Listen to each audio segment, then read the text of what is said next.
Welcome, listener, to another night of shadows and dreams. Come, pull the blanket a little tighter. Let the rain on the window pane wash away the day. This is your Uncle Grimm, here to turn the final, heavy page of your waking hours. Tonight's tale is a dark journey into the heart of a city that breathes but has no soul. A place of stone and sorrow. A place called Gotham. It's a story about time itself and a man who tried to fix a broken clock. Before we descend into that comforting gloom, do this old storyteller a favor. If you find some solace in these shadows, press that little button to like and subscribe. It helps these tales find other lost souls in the night. And in the comments, tell me where you're listening from. I like to imagine these stories stretching out across the sleeping world, little embers of darkness glowing in every corner. Now, get comfortable. Close your eyes. Let the world outside fade away. There is only my voice, the rain, and the crooked streets of our destination. The city of Gotham doesn't just have a history. It has scars, deep ones. They're etched into the granite faces of its gargoyles, in the rust-colored stains that bleed down alley walls, in the very tilt of the skyscrapers that claw at a perpetually bruised and overcast sky. To live in Gotham is to learn the language of these scars, to read the stories they tell of ambition and madness and decay. Most people, of course, they just walk past. They have to stop and truly look, to really see the city for what it is. Well, that's a quick path to a padded room at Arkham. So they hurry on, heads down, collars up, ignoring the whispers of the past that gust through the concrete canyons like a phantom wind. But not everyone ignores them. Some people listen, some people watch, and some, like Elias Thorne, spent their entire lives trying to understand the city's rhythm, its broken, sputtering heartbeat. Elias Thorne was a horologist, a clockmaker.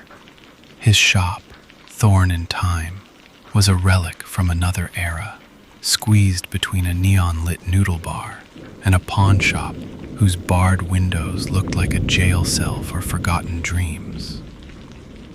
The little bell above the door hadn't chimed in years, its clapper long since silenced by dust and apathy. People didn't seek out Elias to fix their grandfather clocks anymore. They wore time on their wrists in cold, digital numbers, or glanced at it on glowing screens that promised them a future Elias couldn't comprehend. His clientele, what little remained of it, consisted of the very old or the very eccentric. They brought him timepieces that were more memory. Elias fixed them all with the same reverent patience, his gnarled, liver-spotted hands moving with a grace that defied his 87 years. His shop was a sanctuary of tick-tocks and soft chimes, a tiny island of measured, mechanical order in an ocean of urban chaos. Hundreds of clocks covered the walls, their faces a legion of silent witnesses. They were grand, solemn regulators with pendulums that swung like hypnotist charms, whimsical cuckoo clocks from forests that Gotham had never known, and stark, modernist pieces from a future that had failed to arrive. Each one told its own story, not just of the hours it kept, but of the lives it had watched unfold. Elias knew them all. He could walk through his cluttered shop in the dead of night and tell you, just from the unique tenor of its ticking, whether it was the little carriage clock from the Beaumont estate, or the ship's chronometer he'd salvaged from a wreck off the coast decades ago. This was his world, a world of gears and springs, of escapements and balance wheels, a world that made sense. Outside, Gotham did not. To Elias, Gotham was the greatest and most tragic of all timepieces. A magnificent, sprawling, impossibly complex machine that was, at its very core, broken. Its grand design was flawed. Its mainspring coiled too tight with fear and greed. Its gears ground against each other with a dissonant shriek of violence and despair. And its hands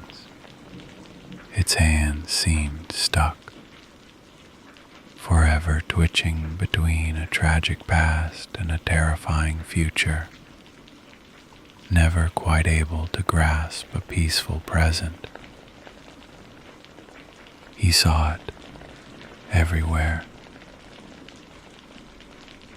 He saw it in the morning headlines of the Gotham Gazette, which always seemed to be reporting a variation of the same story, just with different names.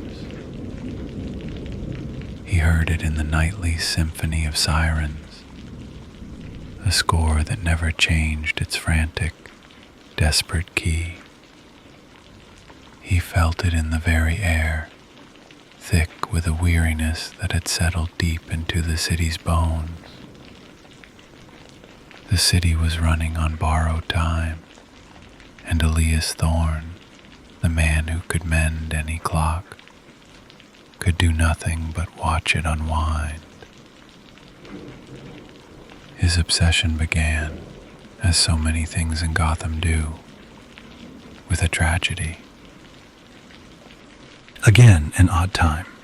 It had no symmetry, no elegance. It was just a random collection of digits. Or so it seemed. Most people would have seen nothing. Two unrelated disasters, two arbitrary moments in a city where disaster was a daily special. But Elias Thorne did not see the world in moments. He saw it in patterns, in cycles, in the intricate dance of interlocking parts. He was a clockmaker. For him, nothing was ever truly random. He took out a sheet of paper, his hand trembling slightly with an excitement he hadn't felt in years, and wrote down the two times. 9:17 a.m., 3:42 p.m. He stared at them for a long time, the only sound in his shop the gentle rhythmic chorus of his clocks. He felt a familiar sensation, the same one he got when he looked into the back of a watch that had confounded another repairman. He felt the ghost of a mechanism, the whisper of a hidden design. He just couldn't see the gears yet. The third incident was a multi-car pileup on the Kane Memorial Bridge during a sudden unseasonal fog. It happened at 11:03 p.m. Elias added it to his list. A pattern began to emerge, but it wasn't a numerical one. It was something else, something older. He pulled out his old, dust-covered astronomy charts and books on ancient calendars, tomes he hadn't touched since his youth when he'd been fascinated by the grand clockwork of the heavens. He cross-referenced the dates and times with lunar cycles, with planetary alignments, with obscure celestial events that no one paid attention to anymore. And that's when he found it. They were moments of perfect, hidden synchronicity. Accidents? Coincidence? In Gotham? Coincidence was a luxury this city couldn't afford. Someone was doing this. Someone was treating Gotham like a vast, intricate timepiece, and was deliberately breaking its delicate parts at moments of their own choosing. But why?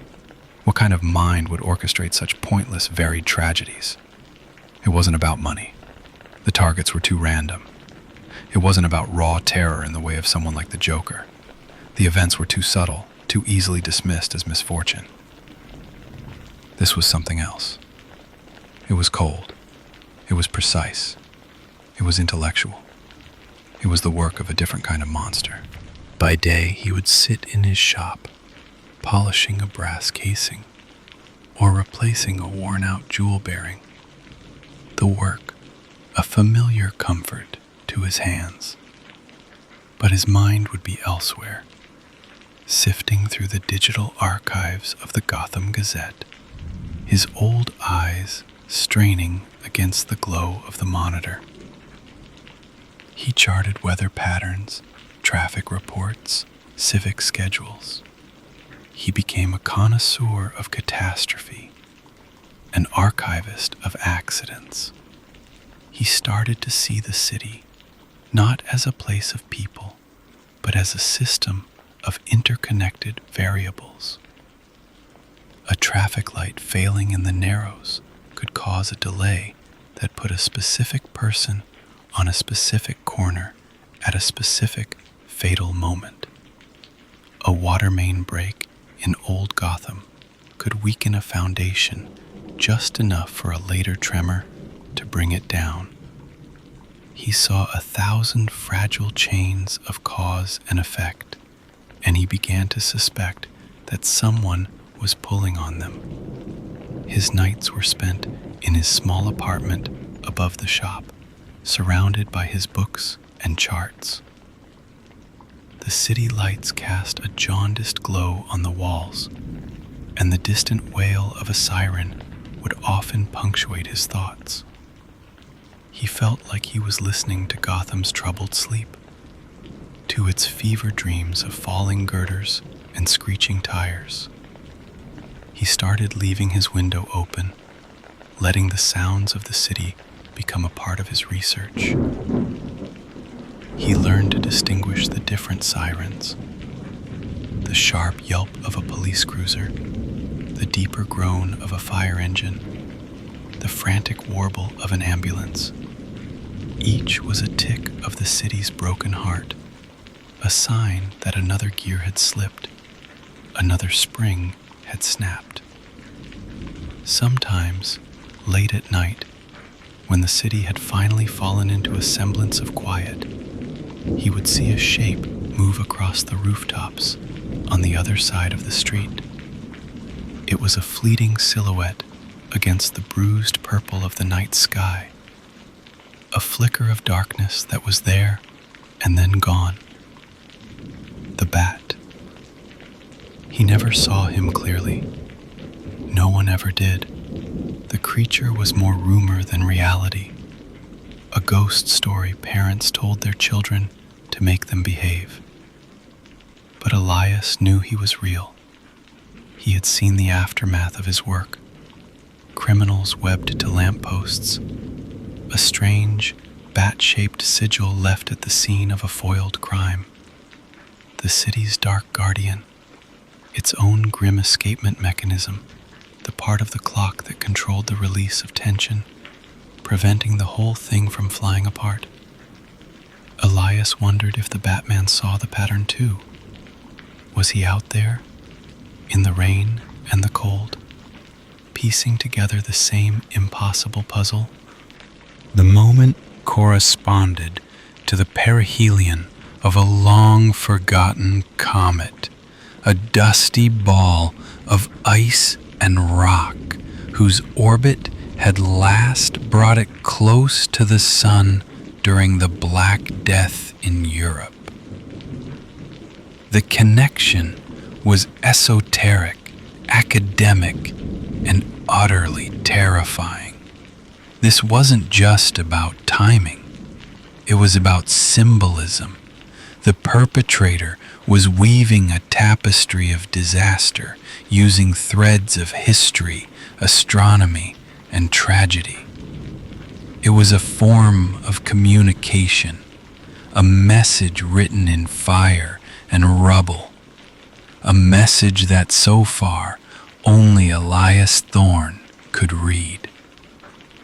He knew he should go to the police, but what could he say? That a series of unrelated accidents were actually the work of a master manipulator who timed his attacks based on pre-Babylonian astrology? They would think he was senile. They would pat him on the shoulder, offer him a cup of bad coffee, and send him home to his ticking clocks. The Gotham City Police Department had its hands full with men who robbed banks dressed as penguins and psychopaths who left riddles at crime scenes. They didn't have time for the ramblings of a crazy old clockmaker. And the Batman? How could he possibly contact a shadow? Leave a note on a gargoyle? Elias felt a profound and suffocating loneliness. He was a man standing on a beach, watching a tidal wave form on the horizon that only he could see. His investigation took him out of the dusty confines of his shop and into the city itself. He was an old man, and the city was a beast that devoured the slow and the weak. But a strange new energy propelled him. He visited the sites of the incidents. The construction site downtown was already humming with new activity, the memory of the fallen men paved over with fresh concrete. Elias stood across the street, his thin frame lost in the bustling crowd, and watched the sun glint off the new girders. He tried to imagine the moment of the collapse, the sudden, terrible silence followed by the roar of falling steel. He closed his eyes and tried to feel the city's rhythm at that exact moment, 9:17 a.m. He felt nothing but the hurried, anxious pulse of a normal Gotham morning. He took a bus to the warehouse district. The burned out a resonance. And here he felt it. A cold spot in the air, a lingering sense of wrongness. As if the moment of the fire, 3:42 p.m., had been burned into the very fabric of the place, a stain that could never be washed away. His paranoia grew. He started to feel as if he was being watched. When he walked down the street, he would catch a flicker of movement in his peripheral vision, but when he turned, there was nothing there. Was it just his mind playing tricks on him? Or was the other clockmaker, this architect of doom, aware of his quiet investigation?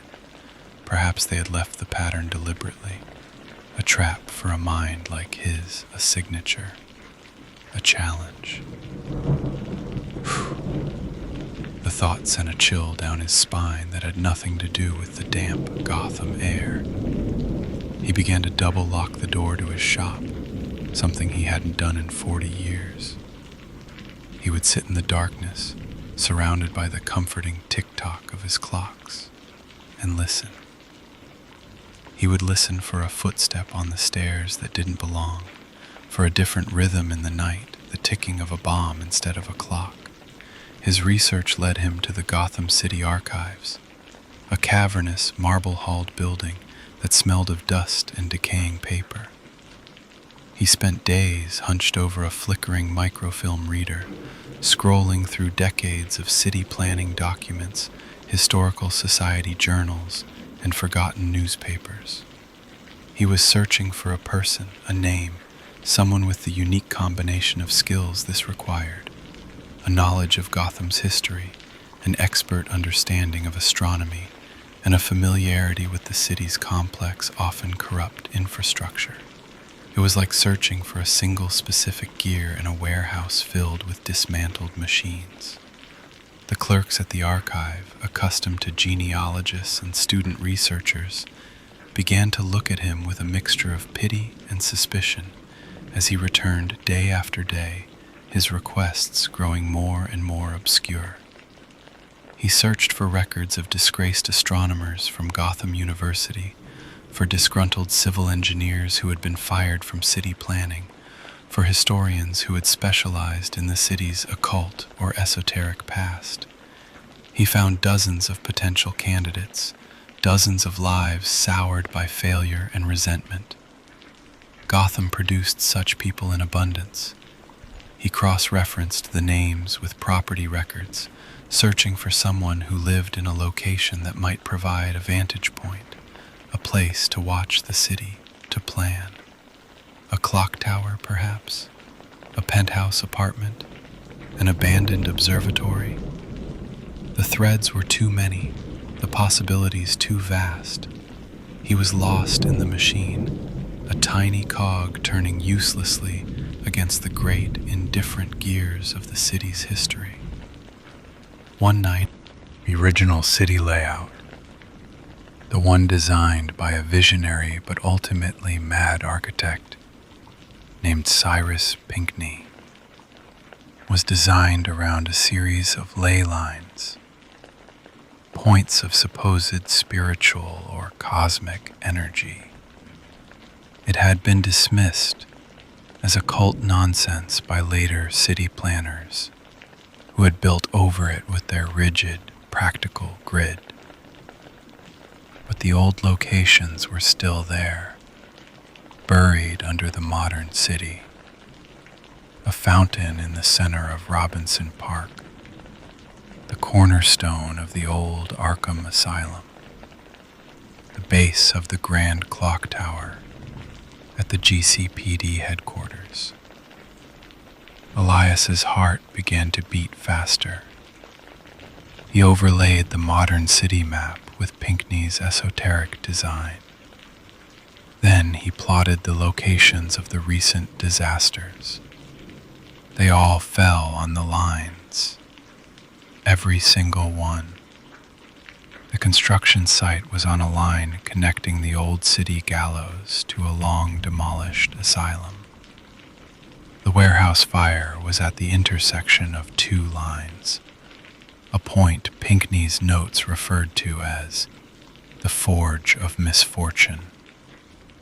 The gas explosion had occurred on a property that sat directly atop a convergence point labeled the Breath of Ruin. It wasn't just the timing that was precise. The locations were chosen with the same symbolic, malevolent care. This wasn't just a series of attacks. It was a ritual, a city-wide seance, with tragedy as the offering. And then he found the name. It was in a footnote in a crumbling journal from the Gotham Historical Society, an article about the city's founding families. The article mentioned the Vanderharts, a family of Dutch astronomers and horologists who had been instrumental in the city's early development, but had fallen into disgrace after a scandal involving occult practices and financial ruin in the late 1800s.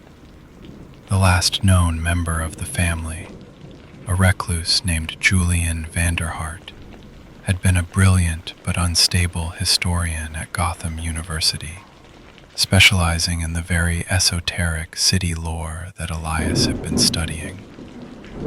He had been dismissed from his post 20 years ago for his increasingly erratic behavior and his obsession with what he called Gotham's chronosomatic curse.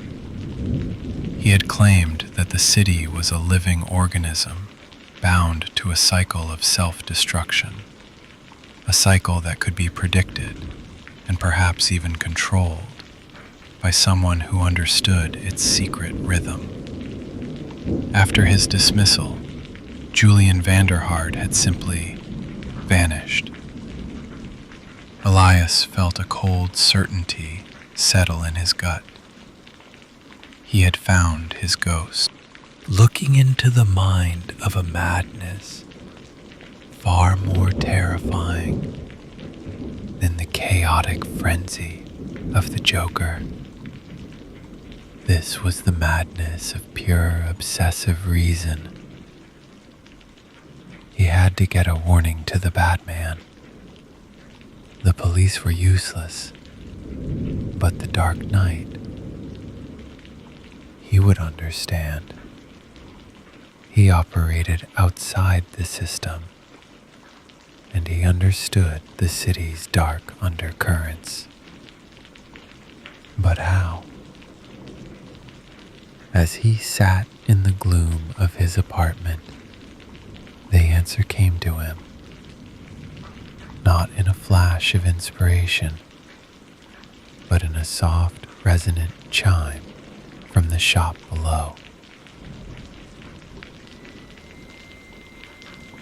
It was the old regulator clock from the abandoned Gotham Grand Railway Station, a clock he had salvaged decades ago.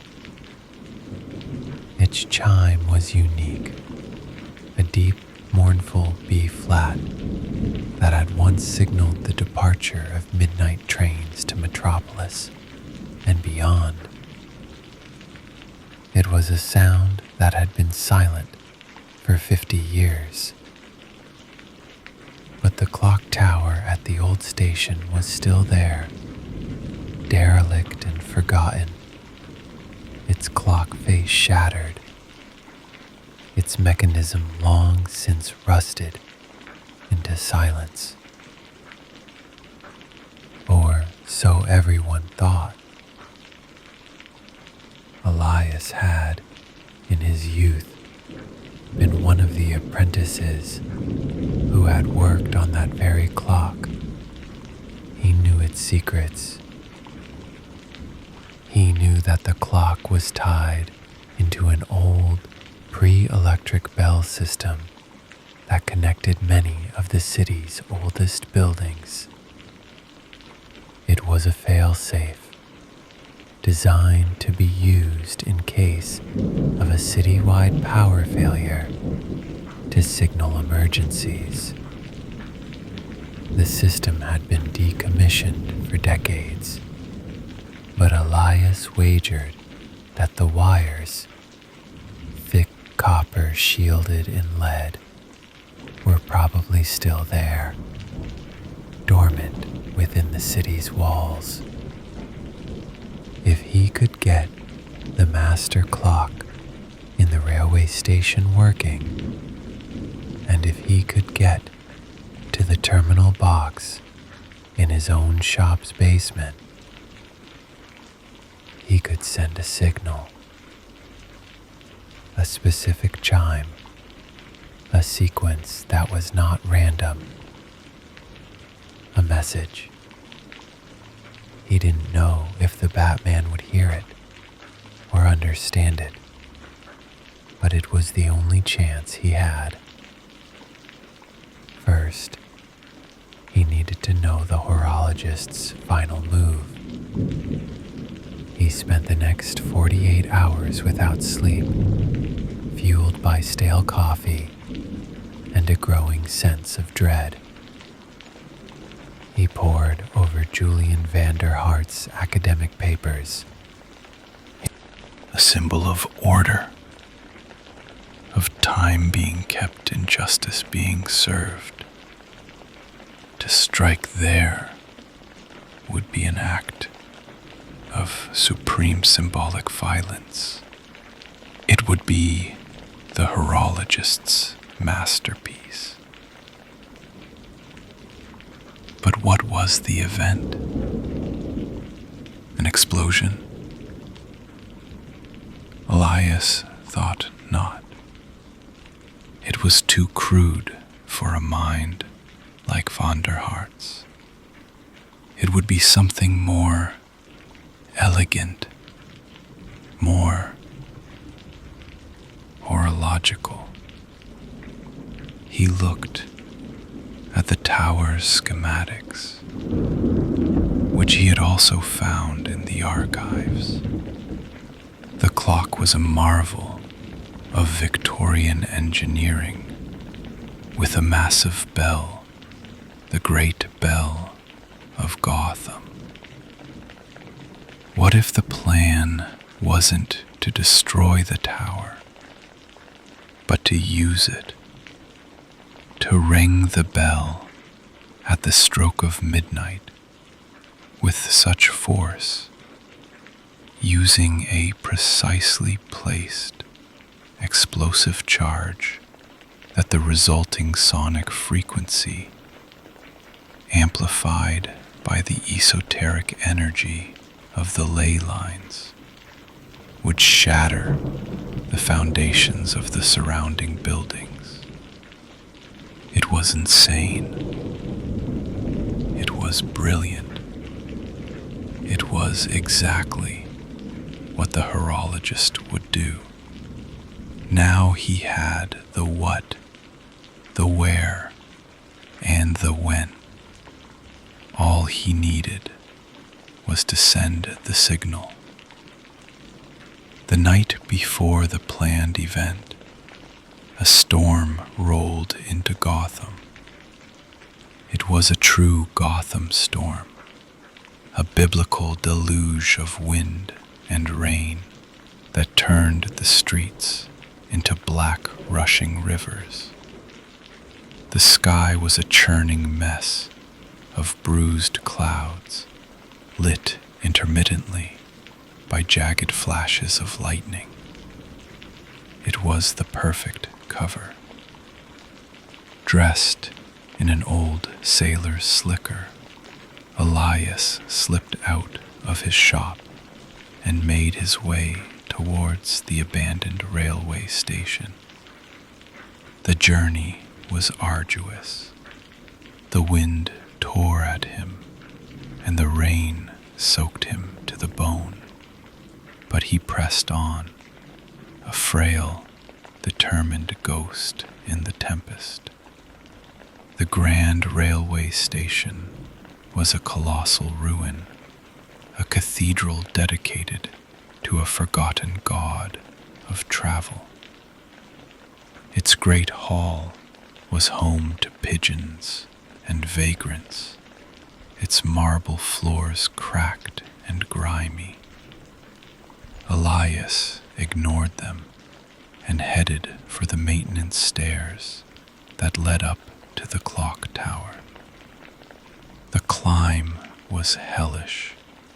His lungs burned and his legs felt like lead. And then, with a sound like a giant's sigh, the mechanism shuddered. It moved. Just an inch. But it was enough.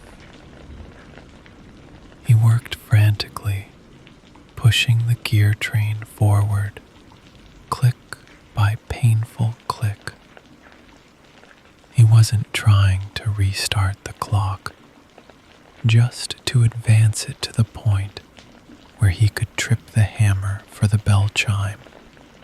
He finally got it into position. Now for the second part of his plan. He descended the tower, his body aching, and made his way back through the storm to his shop. He went down into the cellar, the damp, stone-lined space that smelled of earth and mildew.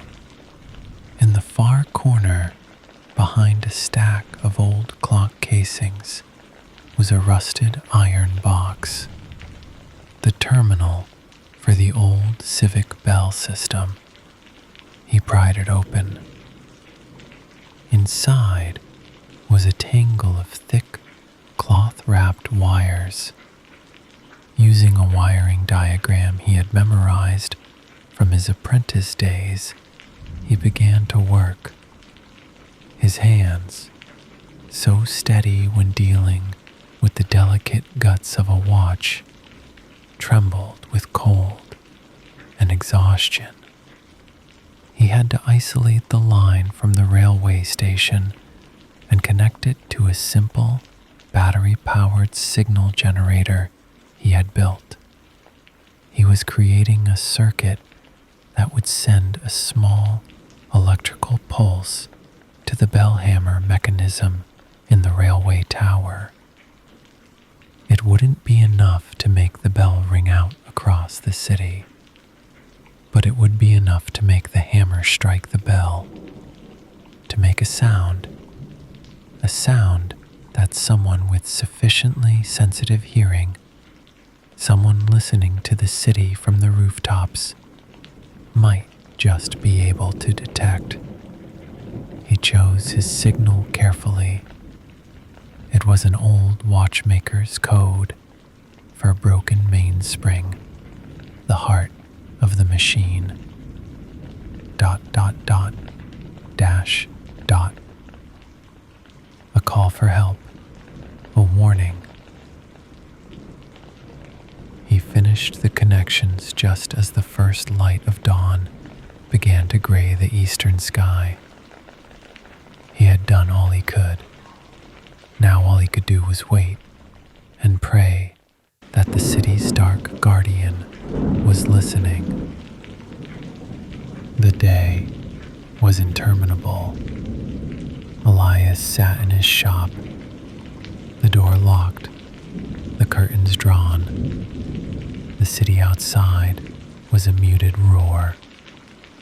He tried to work, to busy his hands, but he couldn't focus. Every tick of every clock in the room sounded like a countdown. He kept glancing at the regulator on the wall. He imagined the tiny surge of electricity traveling through the ancient wires buried beneath the city streets, racing towards the silent, waiting bell in the derelict train station. He imagined the faint clink as the hammer struck the cold bronze. Was anyone listening? Was it just a fool's hope, a desperate prayer sent into an empty night? He sent the signal again at 11:05 and again at 11:10. Above the city, on the needle-like spire of the Gotham Cathedral, a figure stood motionless, a black gargoyle carved from the night itself. The rain had plastered his cape to his powerful frame. He was not looking at the city. He was listening to it. Through the cowl's advanced acoustic amplifiers, he could hear a symphony of a million sounds, a domestic argument in a high-rise, the scuttling of rats in a sewer grate 3 blocks away, the frantic, drug-fueled heartbeat of a mugger stalking his prey in a nearby alley. He filtered it all out, listening for the dissonant notes, the sounds that were out of place. And then he heard it, faint, tinny, distorted by distance, but unmistakable. A percussive sound coming from the old railway tower. A pattern. Clink, clink, clink, clang, clink. He had heard the code before. It was an old SOS variant, one used by resistance fighters in the war. A signal of desperate, imminent danger. He looked towards the railway station. Then his gaze swept across the city towards the illuminated clock face of the GCPD tower. The pieces clicked into place, an old, forgotten bell system, a warning, the time. He knew. With a whisper of displaced air, the shadow was gone. Elias sent the signal again at 11:50. He was starting to lose hope. His body ached with a fatigue so deep it felt like it was in his bones. Perhaps this was how it ended. The city would fracture, and he would be just another casualty, a forgotten old man buried in the rubble of his clocks. He looked at his own pocket watch. 11:55. 5 minutes left. He closed his eyes. He thought of his wife, long gone. At the stroke of midnight, when the clock's own mechanism sent the electrical pulse to trigger the chime, it would instead trigger his device. The hammer would strike the bell, not with the force of a simple gear and spring, but with the focused power of a high explosive. The resulting sonic wave would be biblical. He smiled. A new beginning for his broken, beautiful city. He looked at his own highly accurate chronometer. 1 minute to midnight.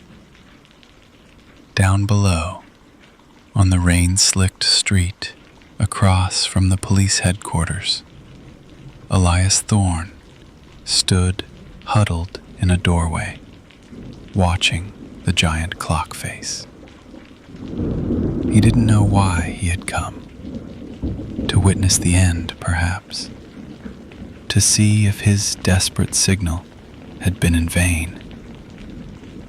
The giant minute hand on the tower clicked forward. 30 seconds to midnight. The street was quiet, empty. He had failed. Then he saw it. A rope, impossibly thin, snaked down from the sky and hooked onto the corner of the tower's belfry.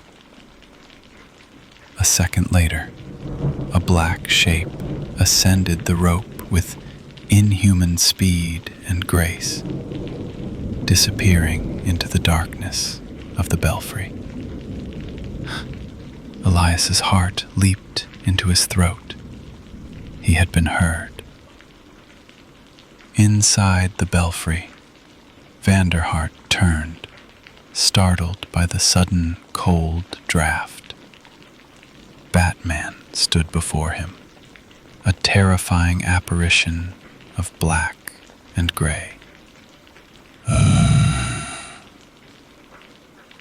"It's over, Julian."